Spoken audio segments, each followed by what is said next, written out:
Hi, Bill Kipp here with Fast Defense. I'd like to talk to you today about the merits of scenario-based training. Now, in over 2 decades of teaching self-defense, I have found no better way than scenario-based training to get the students to really learn the skill sets, and the beauty is it works really very quickly. But the problem is there's a lot of misconceptions and misunderstandings about what constitutes scenario-based training. First, we got to go on the premise that the scenario-based training is always to set the students up for success. We do as we train. So if we set our students up for failure, well then that's probably what they're going to do in the real situation. So the purpose of the scenario is by taking a very simple but important step-by-step process, we get the students from point A to point B in for whatever skill set we're trying to provide them, and we do it very quickly, very effectively, and most importantly, very safely. So in order to make scenario-based training effective, we need to cover 3 crucial modules. 1, we need to train the brain. We need to give people a problem-solving solution, a process, so that in the heat of the moment they can evaluate the situation and find a creative and assertive solution to the problem so that hopefully they can keep it from becoming more violent. So we need to train the brain. We need to train the body.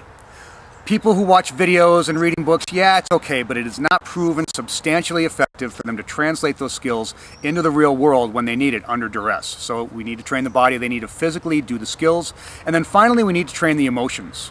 In a nutshell, when we get under duress, we're not in our major cognitive part of our brain anymore. Very quickly, we switch to the low brain. This is the amygdala. The amygdala is the emotional brain center. It's part of the limbic system. That explains why under duress, people respond emotionally, and oftentimes in emotional knee-jerk responses, rather than consciously and rationally.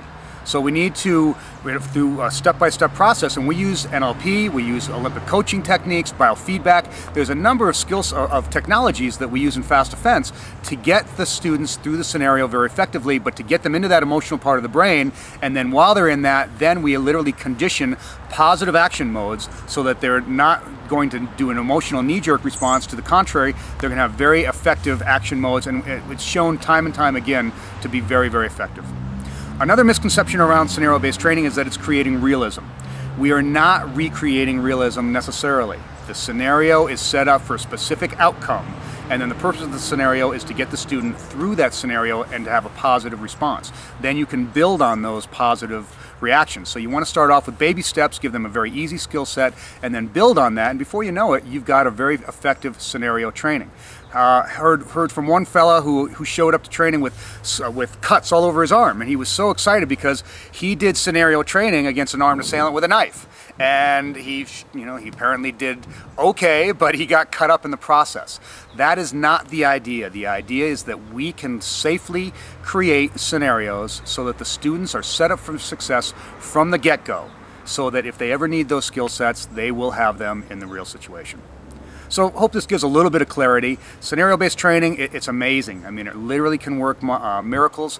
It's challenging. You have to do it correctly, but when it's done correctly, it's the most powerful way that you can possibly teach someone to do self-defense. All right, be safe out there.